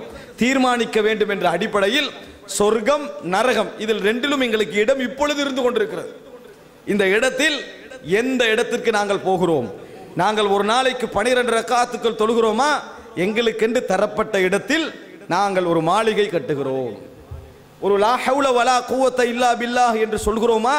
அதில் ஒரு புதையலை புதைக்கிறோம். விளங்கிட்டா? சுப்ஹானல்லாஹ் என்று சொல்கிறோமா? அந்த இடத்தில் ஒரு மரம் நாட்டப்படுகிறது. அல்ஹம்துலில்லாஹ் என்று சொல்கிறோமா? ஒரு மரம் நாட்டப்படுகிறது. எங்கட அமல்களுக்கு ஏற்ப, நாங்கள் செய்கின்ற அமல்களுக்கு ஏற்ப அந்த இடம் என்ன செய்து? அபிவிருத்தி அடைஞ்சிட்டு போகுது. அல்லாஹு தாலாவாங்க சொர்க்கத்தில் ஒரு கூலியோடு தருவான். எங்கட அமல்களுக்கு ஏற்ப ஒரு கூலியோடு என்ன செய்யும்? அங்க விளங்கும். ஒரு பாவம் செய்கிறோமா? நரகத்தில் அதற்குரிய தண்டனை தயாராகிறது. எங்கட இடத்துல அதற்குரிய தண்டனை தயாராகிறது. அன்புள்ள சகோதரர்களே, இறுதியில் அல்லாஹ் தீர்மானிப்பான், நீங்கள் செய்த அந்த பாவங்களை அழித்து விட்டு உங்களை சொர்க்கத்துக்கு அனுப்புவதா, அல்லது உங்கள் அமல்களுக்கு பகரமாக நீங்கள் செய்த பாவங்களுக்காக முதலாக நரகத்துக்கு அனுப்புவதா, உங்களுடைய இடத்துக்கு அனுப்புவதா என்பதை இறைவன் தீர்மானிப்பான். அது அல்லாஹ்வுடைய கையிலே உள்ள ஒரு விஷயம். அன்புள்ள சகோதரர்களே, அப்படி என்று சொன்னால், ஒரு மனிதன் கபரிலே அடக்கப்பட்டவுடன் அவர்கள் செருப்புடைய ஓசையை கேட்கின்ற தூரம் திரும்பி போனவுடன், மக்களாம் திரும்பி போயிடுவாங்களே, உயிர் பறிக்கப்பட்டுருமே, உயிர் பறிக்கப்பட்ட இல்ல உயிர் எப்படி பறிக்கப்படும், அவருடைய வேதனை என்றா என்பதெல்லாம் சக்கராத்துடைய அம்சங்கள். அடக்கப்பட்டு நம்ம அந்த இடத்துல இருந்து என்ன ஒரு குறிப்பிட்ட அளவுக்கு தூரம் போயிடுவோம். தூரம் போனால் எங்கட கவலை என்ன? எங்கட தந்தை மரணித்து விட்டார், எங்கட தம்பி மரணித்து விட்டார், எங்களது குழந்தை மௌத்தாகிட்டு, இதுதான் எங்களுடைய கவலை. ஆனால் அவருடைய முழு கவலையும் அதுவல்ல. மரணிக்கின்ற அந்த செகண்ட் வரும் வரைக்கும் தான் குடும்பத்தை பற்றி கவலை இருக்கும், சொந்தத்தை பற்றி கவலை இருக்கும், அடைய என் குடும்பங்களை எல்லாம் விட்டு போகிறேன் என்ற வேதனை இருக்கும். ஆனால் கபரிலே அடக்கப்பட்டவுடன் உயிர் பிரிந்த அந்த செகண்டோடு எங்களோட குடும்பத்தோட உறவு முடிகிறது. எங்களுக்கு தான் அவருடைய ஞாபகம் இருக்கும். அவர் மோசமானவராக, ஒரு கெட்ட மனிதராக, தவறு செய்தவராக நாங்கள் இருப்போம் என்றால் எங்களுக்கும் அவருக்குள்ள தொடர்பு முடிந்து விடுகிறது. கபரில் அடக்கப்பட்ட நேரத்தில் நம்ம கொஞ்சம் தூரம் போயிட்டோமா, நாங்கள் போய் முடிவதற்கு முன்னால் 2 மலக்குமார்கள் அந்த இடத்திற்கு வருவார்கள். விளங்கிட்டா? 2 மலக்குமார்கள் வந்து என்ன கேட்பார்கள்? அவரை இருப்பட்டுவாங்க, அந்த இடத்துல இருப்பட்டுவாங்க. ரசூல் ஸல்லல்லாஹு அலைஹி வஸல்லம் சில ஹதீஸ்களில் வருகின்றன, அவருக்கு ரூஹ் திருப்பி அனுப்பப்படும், உயிர் திருப்பி அனுப்பப்படும். இந்த உயிர் திருப்பி அனுப்பப்படும் என்று இருக்கிறது, இது மறுமை நாளில் எப்படி திருப்பி எடுக்கப்படும் அது மாதிரி அல்ல, இது ஒரு வித்தியாசமான முறையில். அதை நான் விளங்கப்படுத்துறேன். நம்ம உயிர் போயிட்டு உயிர் திருப்பி அனுப்பப்படும் மறுமை நாளில் தான், 2ஆம் முறை தான், 3ஆவது முறை என்று இல்லை. ஆனால் இந்த இடத்தை பொறுத்த வரைக்கும் உயிர் திருப்பி அனுப்பப்படும் என்பது ஒரு வேறொரு தொடர்பு, அதை நான் விளங்கப்படுத்துகிறேன். அந்த இடத்தில் அவருக்கு உயிர் திருப்பி அனுப்பப்பட்டு யுஜ்லிசானி, அவரை இருப்பட்டும். 2 கேள்வி அல்லது 3 கேள்வி அறிவிப்புகளை வரும். பெரிய கேள்வியெல்லாம் இல்லை. அந்த கேள்வியை நல்லா பாடமாக்கிட்டு போனீங்கன்னா பதில் சொல்லலாம்னு நினைச்சிடக்கூடாது. விளங்கிட்டா? அந்த இடத்தில் எங்கட சிந்தனைக்கு ஏற்ப கேள்வி கேட்கப்பட போவதில்லை. நல்லா படிச்சு அவர் கேட்கிற கேள்விக்கு அந்த கேள்வியை நீங்க பார்த்தீங்கன்னா மிக மிக மிக மிக இலகுவான ஒரு கேள்வி. மன் ரப்புக, முதலாவது கேள்வி என்ன? உமது இறைவன் யார்? அபூ ஜஹல்கிட்ட கேட்டாலும் அல்லாஹ் என்று சொல்லுவான், அபூ லஹப்கிட்ட கேட்டாலும் அல்லாஹ் என்று சொல்லுவான். குர்ஆன் அல்லாஹ் சொல்றானா இல்லையா? வானங்கள் பூமியை படைத்தது யாருன்னு கேட்டா என்ன சொல்லுவாங்க? அல்லாஹ் என்று சொல்லுவாங்கன்னு சொல்றாங்க. அப்ப அந்த இடத்துல என்ன எதிர்பார்க்கப்படுது தெரியுமா? மன் ரப்புக, உமது இறைவன் யார் என்ற கேள்வியின் மூலம் நீ யாரை வணங்கி கொண்டிருந்தாய். அதான் சில அறிவிப்புகள் வருது, நல்ல மனிதனாக இருந்தால் அபுதுல்லாஹ, அல்லாஹ்வை வணங்கி கொண்டிருந்தேன். இந்த பதில் யாருக்கும் சொல்ல இயலாது, நல்லவர்களை தவிர. அல்லாஹ்வை நான் வணங்கி கொண்டிருந்தேன் என்று பதில் சொல்லுவார்கள். இது யோசிச்சு சொல்ற பதில் அல்ல, உங்களோட உள்ளத்திலிருந்து வர வேண்டிய பதில். நீங்க நல்ல மனிதராக இருந்தால் வரும். இந்த வார கஷ்டம் இருக்கிறதே, அதைத்தான் ரசூலுல்லாஹி ஸல்லல்லாஹு அலைஹி வஸல்லம் சோதனை என்று சொன்னார்கள். அது ரசூலுல்லாஹ் என்னோடத்துல விளங்கப்படுத்துறாங்க. அன்புள்ள 2வது கேள்வி என்ன? மா தகூலு ஃபி ஹாதர் ரஜுல், அல்லது மா குன்த தகூலு ஃபி ஹாதர் ரஜுல், இந்த மனிதரை பற்றி நீ என்ன சொல்லிக் கொண்டிருந்தாய்? ரசூல் ஸல்லல்லாஹு அலைஹி வஸல்லம் அவர்களை பற்றி கேட்கப்படும். நீ என்ன சொல்லிக் கொண்டிருந்தாய்? நல்ல மனிதன் என்ன சொல்லுவாரு? இவர் அல்லாஹ்வுடைய தூதர், இவர் அல்லாஹ்வுடைய தூதர், அவர் செய்திகளை சொன்னார், நாங்கள் நம்பினோம், அதை பின்பற்றினோம் என்று சொல்லுவோம். அன்புள்ள சகோதரர்களே, இதுதான் கபரிலே கேட்கப்படக்கூடிய 2 கேள்வி. இந்த கேள்விக்கு நாங்கள் பதில் சொல்லிட்டோம் என்று சொன்னால் அடுத்ததெல்லாம் எங்களுக்கு கிடைக்க போறதெல்லாம் நல்ல விஷயம். அதுக்கு மாற்றமாக நாங்கள் மாறி பதில் சொன்னோம் என்றால் எப்படி பதில்? உனது இறைவன் யார் என்றால் எனக்கு தெரியாது. உனது இவரை பற்றி நீ என்ன சொல்லிக் கொண்டிருந்தாய்? மக்கள் எல்லாம் என்னமோ சொல்லிக் கொண்டிருந்தாங்க, அதையே நானும் சொன்னேன் என்று பதில் சொன்னால் அவர் அதற்கு பின்னால சந்திக்கக்கூடியவைகள் எல்லாம் மிக மோசமான தண்டனைகளும் மனதுக்கு கஷ்டமானவைகளும். ஆனால் இந்த பதிலை நீங்கள் நினைச்சு பாருங்க, எங்களிடத்தில் இந்த பதில் ஒரு பெரிய ஒரு விஷயமா? பதில் இலகுவா சொல்லலாமா இல்லையா? இந்த தல்கீன் என்ற அந்த பிதஅத்தான அமல் வந்ததற்கு காரணம் இந்த இடத்தை சரியான முறையில் விளங்காமை. இந்த இடத்தை சரியான முறையில் விளங்க சொல்லி பதில் அது கிடைக்காது. நம்ம விளங்கி பாடமாக்கியெல்லாம் என்ன செய்யாது, அந்த பதில் கிடைக்காது. நாங்கள் நல்லவர்களாக வாழ்ந்திருந்தால், சிறந்தவர்களாக வாழ்ந்திருந்தால், முஃமின்களாக வாழ்ந்திருந்தால் அந்த மனிதனுக்கு அந்த பதில் என்ன செய்யும்? இயற்கையாக வரும். இயற்கையாக அது வரும். தூக்கத்தில் உள்ள ஒரு மனிதர் அவருடைய விஷயங்களை பேசுற நேரத்தில் உண்மையான மனநிலை தான் என்ன செய்யும்? வரும். தூக்கத்தில் ஒரு மனிதர் இருக்கிறாரு, அவர் எல்லா விதமான நடவடிக்கையும் அவர் செய்வார், ஆனால் அவருடைய செயல்பாடுகள் எல்லாம் உண்மையான செயல்பாடுகளாக இருக்கு, அவருடைய சிந்தனையில் வரக்கூடிய உண்மையான செயல்பாடுகளாக இருக்கு. அது போன்று அவர் யோசிச்செல்லாம் பதில் சொல்ல மாட்டார். அந்த இடத்துல அவர் எப்படி வாழ்ந்தாரோ அதுக்கேற்ற மாதிரி என்ன செய்வார்? பதில் சொல்லுவார். இல்லை என்றா தானே எல்லாரும் மாறி நல்ல பதிலை சொல்லிட்டு போய்த்துருவாங்க.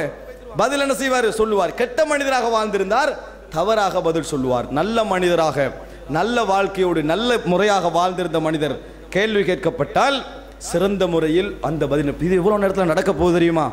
நாங்கள் அடுத்த செகண்ட் மரணித்தால் இந்த விசாரணைக்கும் எங்களுக்கு இடையில ஒரு நாளும் இல்லை. அதை புரிந்து கொள்ளுங்கள். அதான் மிக பயங்கரமான அம்சம். நானும் நீங்களும் மரணித்தால் இந்த விசாரணையை சந்திப்பதற்கு ஒரு நாள் இல்லை. ஏன்? மரணிச்ச உடனேயே நம்மளை குளிப்பாட்டி கபனிட்டு தொழுவித்து அடக்குவதற்கு ஒரு நாள் எடுப்பாங்களா? இல்லை. அடக்கி நம்ம பிரிஞ்சிட்டோமா கேள்விக்குரிய மலக்குமார்கள் வந்து விடுவார்கள். எனவே மரணம் எங்களுக்கு அண்மையில் தான் இருக்கிறது, விசாரணை மிக அண்மையில் தான் இருக்கிறது, பயங்கரம் நம்மளுக்கு மிக அண்மையில் தான் இருக்கிறது. இந்த விசாரணை முடிந்தவுடன் அவர் நல்லவராக இருந்தால் முதலாக நரகம் காட்டப்படும். ஏன் காட்டப்படும்? இதுதான் நீங்கள் போக இருந்த இடம். அது மட்டுமல்ல, மக்அதஹு மினன்னார், நரகத்தில் அவர் போக இருந்த இடம் காட்டப்படும். நரகத்தில் அவர் போயிருந்தா எந்த இடம் என்று அந்த இடம் என்ன செய்யப்படும்? காட்டப்படும். நீ இந்த இடத்தான் போக இருந்தாய், நீ செய்த நன்மைகளின் காரணமாக உங்களுக்கு சொர்க்கம் என்னது வழங்கப்பட்டிருக்கிறது. தீய மனிதராக இருந்தால் சொர்க்கம் காட்டப்படும். அல்லாஹு தஆலா எங்களை அந்த மனிதர்களில் ஆக்கிவிடக் கூடாது. சொர்க்கம் காட்டப்படும். நீங்கள் போக இருந்த இடம் இது. இந்த வார்த்தைக்கு தானே நான் சொல்லுகின்ற நேரத்தில் வேணுமென்றால் ஒரு செய்தியாக இருக்கலாம். கபருடைய விசாரணை நேரத்தில் நீங்கள் போக இருந்த இடம் இது என்ற வார்த்தைக்கு தானே உலகத்திலே அது போன்ற ஒரு வேதனையான வார்த்தை இருக்கிறது. உலகத்திலேயே அது போன்ற ஒரு வேதனையான, கண்ணீரான, கவலையான ஒரு வார்த்தை இருக்க முடியுமா? நீங்க போக இருந்த இடம் இது. யாலைத்தனி குந்து துராபா, யா அல்லாஹ் நான் மண்ணாக போயிருக்க கூடாதா என்று சொல்லக்கூடிய ஒரு மனநிலையில் உள்ள இடம் தான் அது. நீங்கள் போக இருந்த இடம் இது, இப்ப நீங்க போக போற இடம் இது, இந்த நரகம் என்று அந்த இடத்தில் காட்டப்படும். காஃபிருக்கு அப்படி காட்டப்பட்ட பின்னால், அதாவது ஒரு ஆயுதத்தால் கடுமையாக அவருடைய செவிப்பறையில் அறையப்படும். அந்த சத்தத்தை இந்த உலகத்தில் மனித ஜின் வர்க்கத்தை தவிர மற்ற அனைவர்களும் செவிமடுப்பார்கள். மற்ற அனைவர்களும் செவிமடுப்பார்கள் என ரசூலுல்லாஹி, அதை மற்ற அனைத்து மிருகங்கள் மற்ற உயிரினங்கள் எல்லாம் செவிமடுக்கும் என ரசூலுல்லாஹி ஸல்லல்லாஹு அலைஹி வஸல்லம் அவர்கள் சொல்லி காட்டினார்கள். அன்புள்ள சகோதரர்களே, நல்ல மனிதராக இருந்தால் நீங்கள் என்னது இங்கே உறங்குங்கள், ஒரு புதுமாப்பிள்ளை உறங்குவது போல அதாவது உறங்குங்கள். கபரு விசாலமாக்கப்படும், சொர்க்கத்துடைய வாசல் அவரை நோக்கி திறக்கப்படும். ஒரு நல்லதொரு உறக்கம் என்ன செய்யும்? அவருக்கு கிடைக்கும். அந்த சொர்க்கம், அந்த கபரு அவருக்கு சொர்க்கம் போன்று என்ன செய்யும்? இருக்கும் என ரசூலுல்லாஹி ஸல்லல்லாஹு அலைஹி வஸல்லம் அவர்கள் சொல்லி காட்டினார்கள். அன்புள்ள சகோதரர்களே, இப்படிப்பட்ட ஒரு நிலை அந்த கபரில் ஏற்படும் என்பதை பார்க்கிறோம். இதையும் தாண்டி தெரிந்து கொள்ள வேண்டிய இன்னொரு விஷயம் என்ன தெரியுமா? நாங்கள் கபரு வேதனை தப்புவதற்கு எவ்வளவு முயற்சிக்கிறோம். ஆனால் மனிதர்கள் என்ற அடிப்படையில் தவறுகளை தாண்டித்தான் போகிறோம். தவறுகளை என்ன செய்கிறோம்? விரும்பியோ விரும்பாமல் அந்த தவறுகளை தாண்டுகிறோம். ரசூலுல்லாஹி ஸல்லல்லாஹு அலைஹி வஸல்லம் ஒரு நேரம் அல்லாஹு அக்பர், அல்லாஹு அக்பர், அல்லாஹு அக்பர் என்று சொன்னார்கள். அல்லாஹ் மிகப்பெரியவன். சஅத் இப்னு முஆதை அடக்கிவிட்டு சொன்னார்கள், அல்லாஹ் மிகப்பெரியவன், அல்லாஹ் மிகப்பெரியவன் என்று சொல்லிவிட்டு சொன்னார்கள், உலகத்தில் கபருடைய நெருக்கத்திலிருந்து யாராவது தப்புவார்கள் என்றிருந்தால் லனஜா மின்ஹு சஅத் இப்னு முஆத், சஅத் அதிலிருந்து தப்பியிருப்பார்.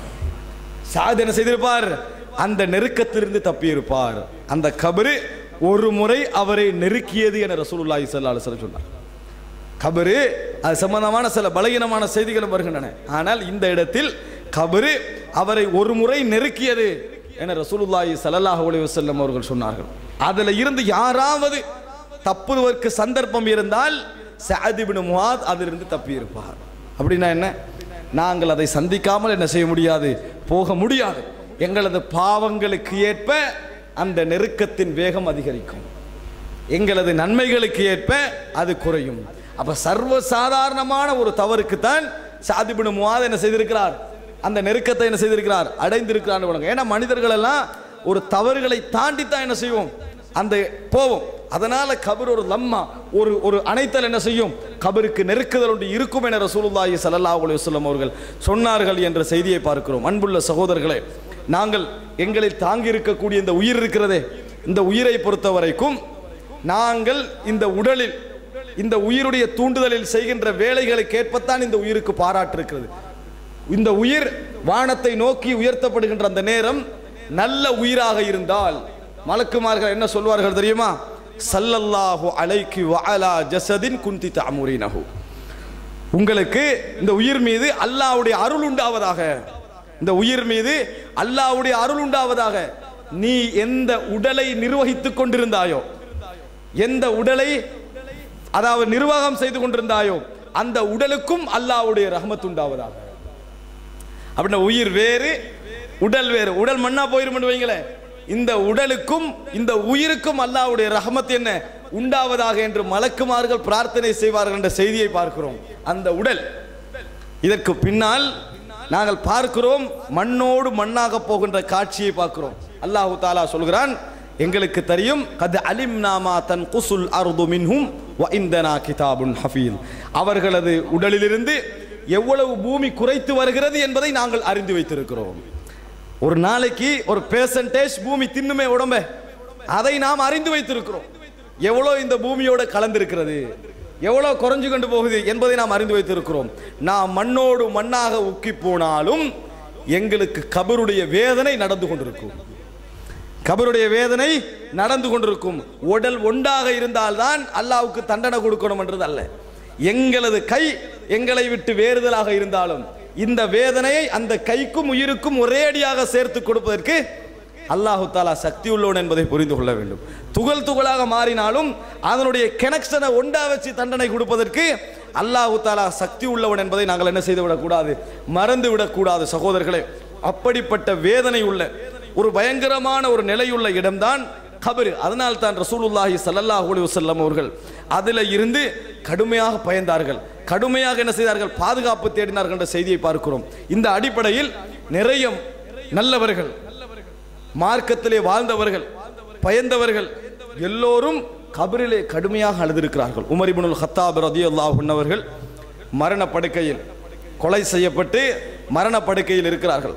இப்னு அப்பாஸ் ரலியல்லாஹு அன்ஹு அவர்கள் வந்து அவருக்கு ஒரு ஆறுதல் சொல்லுகிறார்கள். எப்படி ஆறுதல்? உமரே, அபிஷிர், உங்களுக்கு நன்மாராயம், சந்தோஷமாக இருங்கள், சுபசோபனம். நீங்கள் மக்கள் எல்லோரும் நபி அவர்களை நிராகரித்த பொழுது இஸ்லாத்தை ஏற்றுக்கொண்டீர்கள். மக்கள் எல்லோரும் நபி அவர்களை நிராகரித்த பொழுது இஸ்லாத்தை ஏற்றுக்கொண்டீர்கள். அப்படி ரசூலுல்லாஹி ஸல்லல்லாஹு அலைஹி வஸல்லம் அவர்களுக்கு உங்கள் பொருளாதாரத்தை செலவழித்தீர்கள், அவரோட இருந்தீர்கள், அவருக்கு துணை செய்தீர்கள். நபி அவர்கள் மரணிக்கின்ற பொழுது உங்களை திருப்திப்பட்ட நிலையில்தான் மரணித்தார்கள். நீங்கள் ஹலீஃபாவாகிய பொழுது யாரும் உங்கள் ஹிலாபத்தில் கருத்து முரண்பாடு படவில்லை, உங்களை ஹலீஃபாவாக ஏற்றுக்கொண்டார்கள். அபஷிர், சுபசோபனம். உமர் அவர்கள் ரத்தம் ஓடிக்கின்றிருக்குது, சொல்றாங்க, திருப்பி சொல்லுங்க. நான் இப்னு அப்பாஸ்லாம் திருப்பி சொன்னாங்க, அதாவது வேதனையை நான் சொல்லுகிறேன். திருப்பி சொன்னார்கள். சொன்ன பின்னால் உமர் அழுது கொண்டு சொன்னார், அல்லாவின் மீது ஆணையாக இந்த உலகத்தில் தங்கம் வெள்ளி எவ்வளவு இருக்கிறதோ அத்தனையும் எனக்கு சொந்தமாக இருந்து இப்பொழுது நான் அடைந்து கொண்டிருக்கின்ற வேதனையிலிருந்து தப்ப முடியும் என்றால் அதை நான் கொடுத்து தப்பியிருப்பேன். உமர் இப்னுல் கத்தாப் ரலியல்லாஹு அன்ஹு. அன்புள்ள சகோதரர்களே, உமர் இப்னுல் கத்தாபுடைய மனோநிலை இந்த இடத்தில் இப்படி இருக்கிற மின் ஹவலில் மத்லா. அவர் அந்த இடத்தை மட்டும் சொல்லலை, அதை தொடர்ந்து இதற்கு பின்னால வரக்கூடிய ஆரம்பங்களை சொல்கிறார். மத்லா என்ற ஆரம்பம், இந்த நிலை தொடர போற நிலை, இதுல இருந்து நான் பாதுகாப்பு தேட முடியும் என்பதால் இந்த உலகத்தை அர்ப்பணம் என்ன செய்திருப்பேன். உஸ்மான் ரலியல்லாஹு அன்ஹு அவர்கள் எப்பொழுது கபருக்கு பக்கத்திலே வந்து நின்றால் கண்ணீர் விட்டு அழுவார்கள், கண்ணீர் விட்டு அழுவார்கள். அப்பொழுது அவரிடத்தில் கேட்கிறார்கள், நீங்கள் சொர்க்கத்தை சொன்னால் அழுவதை காணவில்லை, நரகத்தை சொன்னால் நான் அழுவதை காணவில்லை, ஆனால் கபருக்கு பக்கத்திலே இருக்கின்ற நேரத்தில் இந்த மாதிரி கண்ணீர் வடிக்கிறீர்களே, எதன் காரணமாக நீங்கள் கண்ணீர் வடிக்கிறீர்கள்? அந்த நேரத்தில் உஸ்மான் ரலியல்லாஹு அன்ஹு அழுது கொண்டு சொன்னார்கள், இன்னல் கப்ர அவ்வலு மனாசிலில் ஆகிரா. கபர் இருக்கிறதே, நீங்கள் மறுமை நோக்கிய பயணத்தில் முதல் இடம், மறுமை நோக்கிய பயணத்தின் முதல் இடம். அதில் இருந்து நீங்கள் தப்பிவிட்டீர்கள் என்று சொன்னால், கபருடைய வேதனையிலிருந்து நீங்கள் தப்பிவிட்டீர்கள் என்று சொன்னால், ஃபமா பஅதஹு ஐஸர், அதற்கு பின்னால் வரக்கூடிய எல்லாமே இலகுவானவைகள், அதற்கு பின்னால் வரக்கூடிய எல்லாமே உங்களுக்கு என்னது, சந்தோஷமானவைகள். ஃபஇல்லம் யன்ஜு ஃபமா பஅதஹு அஷத், அதிலிருந்து நீங்கள் தப்பவில்லை என்றால் அதற்கு பின்னால் வரக்கூடிய ஒவ்வொன்றும் உங்களுக்கு கஷ்டமானவைகள், ஒவ்வொன்றும் உங்களுக்கு கஷ்டமானவைகள் என்று சொல்லி உஸ்மான் ரலியல்லாஹு அன்ஹு அவர்கள் அழுதார்கள் என்ற செய்தியை பார்க்கிறோம். அன்புள்ள சகோதரர்களை, நிறைய இஸ்லாமிய அறிஞர்கள், நல்ல முறையில் வாழ்ந்தவர்கள், மார்க்கப்பட்டோடு இருந்தவர்கள் எல்லாம் இந்த கபருடைய வேதனை என்கின்ற நேரத்தில் கடுமையாக பயந்தார்கள் என்ற செய்தியை பார்க்கிறோம். ஆனால் இன்றைக்கு நீங்கள் எடுத்து பாருங்கள், எங்களோடு உள்ள நிலையை, கபர் விஷயத்தில், ஜனாசாவுடைய விஷயத்தில் ஒரு காலத்தில் இருந்த அச்சம், ஒரு காலத்தில் இருந்த பயம் இன்று மாறி வருவதை பார்க்கிறோம். கபருடைய அச்சத்தை மாறி வருவதை பார்க்கிறோம். செல்போன்களுடைய வளர்ச்சியின் காரணமாக, வீடியோ டெக்னாலஜியுடைய வளர்ச்சியின் காரணமாக ஜனாசாக்களை வீடியோ எடுப்பதற்கு தான் முன் வருகிறார். கபரில் தன் தாய் அடக்கப்படுகின்ற நேரம் கண்ணீர் வடித்து பிரார்த்திக்க வேண்டியவர்கள் அந்த நிகழ்வை வீடியோ எடுக்கிறார்கள். அன்புள்ள சகோதரர்களே, நினைத்து பார்க்கணுமா இல்லையா? மறுமை இது நம்ம விளையாட்டா செய்கிறோம். மறுமை நாளுடைய வாழ்க்கையில் சொர்க்கமா நரகமா என்கின்ற ஒரு பகுதி நமது கேமராவுடைய நிலைமைக்கு இன்றைக்கு வந்து விட்டது என்று சொன்னால், எங்களது உள்ளங்களிலிருந்து என்ன இந்த வாழ்க்கையுடைய இந்த அம்சங்கள் எல்லாம், ஈமானிய அம்சங்கள் எல்லாம் ஒரு விளையாட்டுக்குரிய இடங்களாக மாறி வருவதை பார்க்கிறோம். இவ்வளவு பெரிய இறையச்சமுடையவர்கள், மார்க்கப்பட்டுள்ளவர்கள் எல்லாம் கபருடைய வேதனையை நினைக்கின்ற பொழுது கண்ணீர் வடிக்கிறார்கள் என்று சொன்னால், அழுகிறார்கள் என்று சொன்னால், ஏன் நாங்கள் இதை சிந்திக்கிறோம் இல்லை? ரசூலுல்லாஹி ஸல்லல்லாஹு அலைஹி வஸல்லம் அவர்கள் ஒரு கபருக்கு பக்கத்தால் நடந்து அதாவது கபர் அடக்கப்பட்டவுடன் அந்த கபருக்கு பக்கத்தால் செல்லுகிறார்கள். அந்த நேரத்தில் சொல்லுகிறார்கள், அதாவது சலூலஹுல்லாஹு தஸ்பீத், அவருக்காக வேண்டி நீங்கள் இப்பொழுது உறுதிப்பாட்டை கேளுங்கள், உறுதிப்பாட்டை அவரிடத்தில் கேளுங்கள், அல்லாஹ்விட்ட கேளுங்க, அல்லாஹ் அவருக்கு உறுதியை கொடு, தஸ்பீத்தை கொடு என்று துஆ கேளுங்கள். ஏன் தெரியுமா? ஃபஇன்னஹுல் ஆன யுஸ்அல், அவர் இப்பொழுது விசாரிக்கப்பட்டு கொண்டிருக்கிறார், அவருக்கு விசாரணை நடந்து கொண்டிருக்கிறது. அதனால் நீங்கள் அல்லாஹ்விடத்தில் உறுதியை துஆ கேளுங்கள், உறுதியை கொடுங்க என்று துஆ கேளுங்க. நீங்க ஜனாசா மையவாடியில் அடக்கப்படுகின்ற கபருக்கு பக்கத்தில் அமர்ந்தீங்கன்னு சொன்னா உங்களுக்கு இறையச்சம் வருவதற்கு ஒரே வழி என்ன தெரியுமா? நான் இந்த ஜனாசாவாக இருந்தால் என்று நினைத்து பாருங்கள். உங்கள் குழந்தை இந்த ஜனாசாவாக இருந்தால் நினைத்து பாருங்கள். அன்புள்ள சகோதரர்களே, ஹசனுல் பஸரி ரஹிமஹுல்லா அவர்கள் ஒரு வீதியில் நின்று கொண்டிருக்கிறார்கள், ஜனாசா போகிறது. எப்படியெல்லாம் அவர்கள் யோசித்திருக்கிறார்கள், ஜனாசா ஒன்று போகுது. இப்போ பக்கத்தில் உள்ள சகோதரை பார்த்து கேட்கிறார், இந்த ஜனாசாவுக்கு அல்லாஹு தாலா ஒரு சந்தர்ப்பம் கொடுத்து திருப்பி உயிரை கொடுத்தால் அவர் எப்படி வாழுவார்? போற ஜனாசா இருக்குதே, இதுக்கு அல்லாஹ் ஒரு சந்தர்ப்பம் கொடுத்து திருப்பி உயிரை கொடுத்தார்னா அவரோட வாழ்க்கை எப்படி இருக்கும்? எப்படி இருக்கும்? பதில் சொல்றாரு, நல்ல முறையில் வாழுவார், பாவங்களுக்கெல்லாம் மன்னிப்பு கேட்டுருவாரு, பாவமே செய்ய மாட்டாரு, சிறந்த மனிதராக வாழுவார். திருப்பி கேட்கிறாரு, அந்த சந்தர்ப்பத்தை அல்லாஹ் அவருக்கு கொடுப்பானா? கொடுக்க மாட்டானே என்று. உடனே சொல்கிறார்கள் ஹசனுல் பஸரி, அவருக்கு கிடைக்காது விட்டாலும் உங்களுக்கு தந்திருக்கிறான். அல்லாஹு தாலா அவருக்கு அந்த சந்தர்ப்பத்தை கொடுக்காது விட்டாலும் இப்போ உங்களுக்கு அதை தந்திருக்கிறான். நீங்கள் இப்போ மரணிச்சத்தை எழுப்பதுக்கு சமம். சிறந்த முறையில் வாழ்ந்து கொள்ளுங்கள், சிறந்த முறையில் உங்களை என்ன செய்யுங்க. அதாவது அவரை மரணித்து திருப்பி எடுத்தது போன்ற ஒரு உணர்வை என்ன செய்தார்? அந்த இடத்திலே அவர் கொடுத்தார். அன்புள்ள சகோதரர்களை, ஒவ்வொரு ஜனாசாவையும் நாங்கள் அப்படி காணுகின்ற பொழுது, இந்த சந்தர்ப்பத்தில் நான் இந்த ஜனாசாவாக இருந்து இந்த வாழ்க்கை அல்லாஹ் எனக்கு திருப்பி தந்திருந்தால் நான் எப்படி வாழ்ந்திருப்பேன்னு நீங்க நினைச்சு பாருங்க. எங்கள் வாழ்க்கையில உலகத்தில் இந்த உரைகள் இன்னும் என்னென்ன பயான்களை நீங்க கேட்டீங்களோ அவைகள் ஏற்படாத மாற்றங்களை இது ஏற்படுத்தும். இந்த என்ன செய்யும்? ஏற்படுத்தும் என்பதை புரிந்து கொள்ளுங்கள். ரசூலுல்லாஹி ஸல்லல்லாஹு அலைஹி வஸல்லம் அவர்கள் விசாரணையை சொல்லிவிட்டு சொன்னார்கள், யுஸப்பித்துல்லாஹுல்லதீன ஆமனு பில் கௌலி ஸாபித். அல்லாஹு தஆலா கபரிலே, அதை விளக்கம் சொல்றாங்க ரசூலுல்லாஹ், அல்லாஹு தஆலா கபரிலே உறுதியான வார்த்தைகளை கொண்டு முஃமின்களை உறுதிப்படுத்துவான், முஃமின்களை கபரிலே உறுதிப்படுத்துவான் என ரசூலுல்லாஹி ஸல்லல்லாஹு அலைஹி வஸல்லம் ரசூல் ஸல்லல்லாஹு அலைஹி வஸல்லம் குர்ஆனை ஓதி விளக்கம் சொன்னார்கள் என்ற செய்தியை பார்க்கிறோம். அன்புள்ள சகோதரர்களே, இந்த ஜனாசாக்கள் இது போன்ற நிகழ்வுகள் எமது வாழ்க்கையில் மாற்றம் தரவில்லை என்றால் எங்கள் உள்ளம் செத்து கொண்டிருக்கிறது என்பது அர்த்தம். எங்கள் உள்ளம் செத்து கொண்டிருக்கிறது என்பது அர்த்தம். ஏனென்றால் உரைகளும் மார்க்க வழிகாட்டல்களும் இது போன்ற ஞாபகங்களும் எங்களில் மாற்றம் கொண்டு வருவதெல்லாம் எங்கள் உள்ளத்துடைய ஈரத்தை வைத்துத்தான். எப்படியெல்லாம் நாங்கள் சடவாதத்தோடு கலந்து உலக வாழ்க்கையோடு கலந்து இந்த உள்ளம் ஈரம் காய்ந்து கொண்டு போகிறதோ உரைகள் குறைந்து கொண்டே போகும், உரையுடைய தாக்கம் குறைந்து கொண்டே வரும். கடைசியில் ஃபலா யஅரிஃபு மஅரூஃபா வலா யுன்கிரு முன்கரா, எந்த நன்மையையும் அடையாளம் கண்டு கொள்ளாது, எந்த தீமையும் வெறுக்காது. அந்த நிலைமைக்கு வந்தால் இதயம் முத்திரை குத்தப்பட்டு விட்டதுன்னு அர்த்தம். அல்லாஹ் தஆலா அதை ஒரடியாக செய்ய மாட்டான், கொஞ்சம் கொஞ்சமா செய்வான். அதற்கு பின்னால் 1000 ஜனாசாக்கள் உங்களுக்கு படிப்பினை தராது, 1000 மரணங்கள் உங்களுக்கு படிப்பினை தராது, 1000 சக்கராத்துடைய வருத்தங்கள் உங்களுக்கு படிப்பினை தராது. கல்லிதயமாக மாறி இருப்போம், கல்லிதயமாக நாங்கள் மாறி இருப்போம். அல்லாஹ் தஆலா சொல்றானே, கல்லா பல் ரான அலா குலூபிஹிம் மா கானூ யக்ஸிபூன், அவர்கள் சம்பாதித்துக் கொண்டிருந்தவைகள் அவர்களது உள்ளங்களிலே என்ன செய்து விட்டன? கரைபடிந்து விட்டன. அன்புள்ள சகோதரர்களே, இன்னொரு செய்தியை சொல்லி நான் இந்த இடத்திலே முடித்துக் கொள்கிறேன். ரசூலுல்லாஹி ஸல்லல்லாஹு அலைஹி வஸல்லம் அவர்கள் மறுமை நாளோட ஒரு விஷயத்தை சொல்லுகின்றார்கள். மிக முக்கியமாக நாங்கள் ஞாபகம் வைக்க வேண்டிய ஒரு அம்சம், அதாவது இந்த உலகத்திலே உள்ள எல்லோரும் வஇம்மின்கும் இல்லா வாரிதுஹா, இந்த உலகத்தில் உள்ள எல்லோரும் இந்த நரகத்தை கடந்தே ஆக வேண்டும், இந்த நரகத்தை கடந்தே ஆக வேண்டும். இந்த உலகத்தில் உள்ள எவராக இருந்தாலும் அந்த இடத்தை தாண்டி ஆக வேண்டும். பின்னர் சும்ம நுனஜ்ஜில்லதீன தகவ் வனதரு ظالمீன ஃபீஹா ஜிதியா, யார்களெல்லாம் இறையச்சம் உடையவர்களாக வாழ்ந்தார்களோ அவர்களை அல்லாஹு தஆலா காப்பாற்றுவான், அநியாயம் செய்தவர்களை நரகத்திலே விட்டு விடுவான். அத்தனை பேரும் நரகத்தை தாண்டி தான் போகும். சொர்க்கம் போவதாக இருந்தால் நரகத்தை தாண்டி போக வேண்டும். ஆனால் அந்த போகின்ற வேகம் நாங்கள் இந்த உலகத்திலே செய்கின்ற அமலை பொறுத்து அமையும். எந்த அளவுக்கு நாங்கள் வாழுகிறோமோ, எந்த அளவுக்கு முறையாக நடக்கிறோமோ அந்த அளவில் அந்த வேகம் அதிகமாக இருக்கும். எந்த அளவு காலத்தை பிற்போடுகிறோமோ, காலத்தை நாங்கள் பிந்த வைக்கிறோமோ அந்த அளவுக்கு வேகம் குறையும் என ரசூலுல்லாஹி ஸல்லல்லாஹு அலைஹி வஸல்லம் அவர்கள் சொல்லி காட்டுகிறார்கள். அப்துல்லாஹ் இப்னு ரவாஹா அவர்கள் ரசூலுல்லாஹி ஸல்லல்லாஹு அலைஹி வஸல்லம் அந்த மூத்தா யுத்தத்துக்காக அனுப்பி வைக்கின்ற நேரத்தில் கண்ணீர் விட்டு அழுதார்கள்.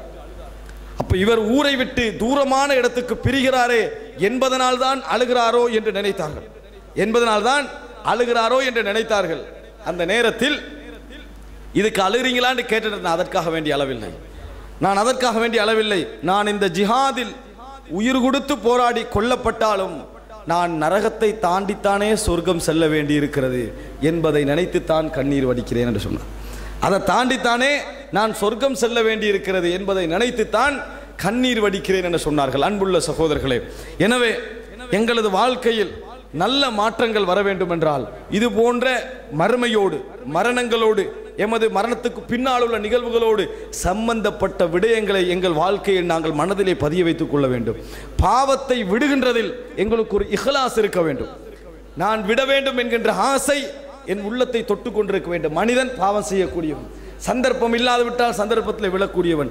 இஹ்லாஸ் இருந்தால் நிச்சயமாக அல்லாஹு தஆலா ஒரு நாள் எங்களை அதை விட்டும் காப்பாற்றுவான். நீங்கள் கேட்ட சம்பவமாக இருக்கலாம் என்றாலும் அந்த சம்பவத்தை ஒரு படிப்பினையாக சொல்லி நான் இந்த உரையை முடித்துக் கொள்கிறேன். அபூ மிஹ்சன் அல் அஸதி ரலியல்லாஹு அன்ஹு என்கின்ற ஒரு நபித்தோழர் ரசூலுல்லாஹி ஸல்லல்லாஹு அலைஹி வஸல்லம் காலத்தில் இவர் இஸ்லாத்தை ஏற்றிருந்தாலும் கூட அவரது வாழ்க்கையிலே ஒரு பாவத்தை தவிர்க்க முடியாமல் தடுமாறினார். என்ன பாவம் தெரியுமா? சாராயம் அருந்துகின்ற ஒரு வளமை அவரிடத்தில் இருந்தது. தவிர்க்க முடியாமல் இருந்தார். ஆனால் உண்மையில் அல்லாஹ்வை நேசிக்கக்கூடியவராக, அவனது தூதரை நேசிக்கக்கூடியவராக, இஹ்லாஸ் உள்ளவராக இருந்த ஒரு நபித்தோழர். ஆனால் இந்த வளமை என்ன செய்ய முடியவில்லை, அவரால் தவிர்க்க முடியவில்லை. நபி அவர்கள் அவருக்கு ஹத்தடித்தார்கள். அபூபக்கருடைய ஆட்சி காலம் ஹத்தடிக்கப்படுகிறது, உமர் ரலியல்லாஹுடைய ஆட்சி காலம் ஹத்தடிக்கப்படுகிறது. என்ன செய்யறாருல, அவர் ஒரு மிக இஹ்லாஸ் உள்ள ஒரு நபி, ஆனால் அவரால் இது என்ன செய்ய முடியவில்லை, தடுமாறுறாரு. ஆனால் பாவத்தை விடுவதில் அவருக்கு ஒரு பெரியோர் இஹ்லாஸ் இருந்தது. அதை அவருடைய வரலாறு சொல்லி காட்டுகிறது. காதிசியா யுத்தம் நடக்கிறது. அந்த காதிசியா யுத்தத்தில் உமர் ரலியல்லாஹு அன்ஹு அவர்கள் சொல்லுகிறார்கள், இவர் இந்த அபூ மிஹ்சன் அல் அஸதி தப்பி ஓடி அங்கே வந்திருப்பதாக கேள்விப்பட்டிருக்கிறேன், கேள்விப்பட்டிருக்கிறேன். உடனே அவரை கைது செஞ்சு விலங்கிடுங்கள். கைது செஞ்சு சாத் இப்னு அபி வக்காஸ் தனது வீட்டில் விலங்கிட்டு வைக்கிறார்கள். வீட்டில் விலங்கிட்டு வச்சிட்டார். இப்ப காதிசியா யுத்தத்தில் ஓர் அங்கமாக சாத் இப்னு அபி வக்காஸ் தன் படைகளோடு யுத்தத்துக்கு போறார். சகோதரர்களே, நினைத்து பாருங்கள், நமது வாழ்க்கையில் நாம் இறைவனோடு ஒரு இஹ்லாஸோடு இருந்தோம் என்று சொன்னால் பாவங்களை அல்லாஹு தஆலா என்றோ ஒரு நாள் எங்களை விட்டு அகற்றுவான். எங்களது துஆக்களில் ஒரு நல்ல ஒரு இஹ்லாஸ் இருக்கும் என்றால் எங்களை ஒரு சிறந்த இடத்திற்கு இறைவன் கொண்டு போய் சேர்ப்பான். இவர் போன உடனேயே இஸ்லாத்திற்கு நம்ம நல்ல முறையில் வாழணும் என்கின்ற உணர்வுள்ள அந்த அபூ மிஹ்சன் அல் அஸதி இவருடைய மனைவியை கூப்பிடுறான். யார? சாத் இப்னு அபி வக்காஸ் மனைவியை கூப்பிட்டு சொல்றாங்க, பில்லா, அல்லாவை கொண்டு கேட்கிறேன், என்னை அவிழ்த்து விடுங்கள். நான் அல்லாவின் பாதையில் ஜிஹாது செய்ய விரும்புகிறேன், நான் அல்லாவின் பாதையில் போராட விரும்புகிறேன். எனக்கு ஒரு ஆயுதம் தாங்க, ஒரு வாகனம் தாங்க, நான் வாக்களிக்கிறேன். நான் போய் உயிரோடு இருந்தேன் என்று சொன்னா திருப்பி இந்த இடத்துக்கே நான் வருவேன், என்னை விலங்கிடுங்கள். நான் வரவில்லை என்றால், மரணித்து விட்டேன் என்றால், ஒரு கெட்டவனை விட்டும் நீங்கள் நிம்மதி பெற்று விடுவீர்கள். ஒரு கெட்டவனை விட்டும், ஒரு மோசமான ஒரு நிலையை விட்டும் நீங்கள் நிம்மதி பெற்று விடுவீர்கள். உறுதியை வாங்கிட்டு அவ என்ன செய்யறா, ஒரு வாகனத்தையும் ஆயுதங்களை கொடுத்து அனுப்பினான். அபூ மிஹ்சன் அல் அஸதி முகத்தை எல்லாம் மறைச்சிக்கண்டு காதிசியா யுத்தத்துக்கு போறார். பாவத்தை விட முடியாத அந்த வேதனை இருக்குதே, அதன் காரணமாக உயிரை விட்டு போராடுகிறார். அப்படி ஒரு யுத்தம். திருப்பி எனக்கு ஒரு வாழ்க்கை தேவையில்லை, திருப்பி எனக்கு ஒரு வாழ்க்கை தேவையில்லை என்கின்ற அளவில் கடுமையான முறையில் யுத்தம் செய்கிறார். அந்த யுத்தத்தில், அந்த காதிசியா யுத்தத்தின் வெற்றிக்கு காரணமானவர்களில் இவரை அல்லாஹ் தஆலா ஆக்குகிறார். யுத்தத்தில வெற்றியில இவர் ஒரு பங்கு. ஆனா யாருன்னு தெரியல, பெத்திட்டாங்க. உடனே அபூ ஹசன் அஸ்ஸதி ஓடி வந்து வாக்களித்தது போன்று தன் வாகனத்திலிருந்து இறங்கி கைகளுக்கு விலங்கிட்டு அதே இடத்துல இருந்து கொள்கிறார். அதே இடத்துல இருந்து கொள்றார். சஅத் இப்னு அபி வக்காஸ் யுத்தத்தை முடித்து விட்டு வந்து தன் மனைவியோடு பேசுறார் யுத்த நிலவரங்களை பத்தி. அப்ப சொல்றாரு, அந்த யுத்தத்தில் ஒரு மனிதர் போராடினாரு. நாங்கள் பத்ர் யுத்தத்தில் இறைவன் மலக்குகளை கொண்டு உதவி செய்தான் என்று சொல்றோமே, அது மாதிரி ஒரு உதவி என்று நினைக்கிற அளவுல என்ன செஞ்சாரு, நல்ல முறையில் போராடினாரு என்று சொல்லிட்டு, வலவுலா அபூ மிஹ்சன் ஃபில் அக்லால், அபூ மிஹ்சன் விலங்கிடப்பட்டில்லை என்றால் நான் அவர்தான் வந்திருந்தார் என்று நினைத்திருப்பேன். அவர் விலங்கில இல்லை என்றால் அவரைத்தான் நான் நினைத்திருப்பேன் என்று சொன்னாங்க. அவரோட மனைவி சொல்ற, என்னை மன்னிச்சுக்கங்க, அவர் இப்படி கேட்டாரே, நான் அவிழ்த்து விட்டேன் என்று சொன்னாங்க. உடனே சஅத் போனார். சஅத் போய் அபூ மிஹ்சனுடைய விலங்குகளை அவிழ்த்து விட்டாரு. அவிழ்த்து விட்டு அழைத்து சொன்னார், அபூ மிஹ்சனே, போங்க உலகத்தில் எங்கேயாவது, உங்களை இதற்கு பின்னால் நாங்கள் விலங்கிட மாட்டோம், உங்களை இதற்கு பின்னால் நாங்கள் விட மாட்டோம் என்று சொன்னார். அழுது கொண்டே அபூ மிஹ்சன் அல் அஸீத் சொன்னார், என்னை அல்லாஹ் கௌரவப்படுத்தியதன் காரணமாக இதற்கு பின்னால் இந்த சாராயத்தின் பக்கம் நான் எப்பொழுதும் போக மாட்டேன் என்று வாக்களித்து சத்தியமிட்டு விட்டு அந்த இடத்தை விட்டு போனார் என்கின்ற ஒரு வரலாற்றை நாங்கள் பார்க்கிறோம். சகோதரர்களே, நினைத்து பாருங்கள், இந்த ஒரு நிலைமை அல்லாஹ் தஆலா ஏன் கொடுத்தான், எப்போ கொடுத்தான்? அவர் பாவத்தை விட முடியாமல் போராடிய ஒரு மனிதர், ஆனால் அவர் உள்ளத்திலே பாவத்தை விட வேண்டும் என்று வைத்திருந்த இஹ்லாஸ் அவரை ஒரு சிறந்த இடத்திற்கு கொண்டு போய் விடுகிறது, சங்கைப்படுத்துகிறது. அந்த இஹ்லாஸ் எங்களிடத்தில் இருக்க வேண்டும் சகோதரர்களே. அபூ ஹசன் அஸ்ஸதி போன்ற எத்தனையோ பேருக்கு இறைவனுடைய உதவியெல்லாம் வருவதற்கான அடிப்படையான காரணம் என்ன தெரியுமா? நாங்கள் மனிதர்கள் என்ற உணர்வோடு இருந்தாலும் எங்களது பாவங்கள் இருந்து விடுதலை பெற வேண்டும் என்ற உணர்வு தனிமையில் எங்களிடத்தில் உண்மையாக இருக்க வேண்டும். வார்த்தை அளவில் அல்ல, பேச்சளவில் அல்ல, உண்மையாக இருக்க வேண்டும். இருக்கும் என்று சொன்னால் இன்று நாம் தவறு செய்யலாம், நாளை செய்யலாம், நாளை மறுநாள் செய்யலாம். ஆனால் எங்களது இஹ்லாஸ் ஒரு நாள் எங்களை கொண்டு போய் அங்கே விடும். ஆனால் எங்களிடத்தில் அது இல்லை, இஹ்லாஸ் என்று நினைக்கிறோம், அது இல்லை. அப்படி இருக்கும் என்றால் எத்தனையோ விஷயங்கள் எங்களுக்கு படிப்பினையாக மாறியிருக்கும். கேட்டவைகளை வைத்து உள்ளங்களில் மாற்றம் ஏற்படுத்தி நல்ல முறையில் மாறக்கூடிய நல்மக்களாக அல்லாஹு தஆலா என்னையும் உங்களையும் ஆக்கியர் புரிவானாக. ஹாதா மா இந்தி வல் இல்மு இந்தல்லாஹ் வ அகூலு கௌலி ஹாதா வ அஸ்தக்ஃபிருல்லாஹ் லி.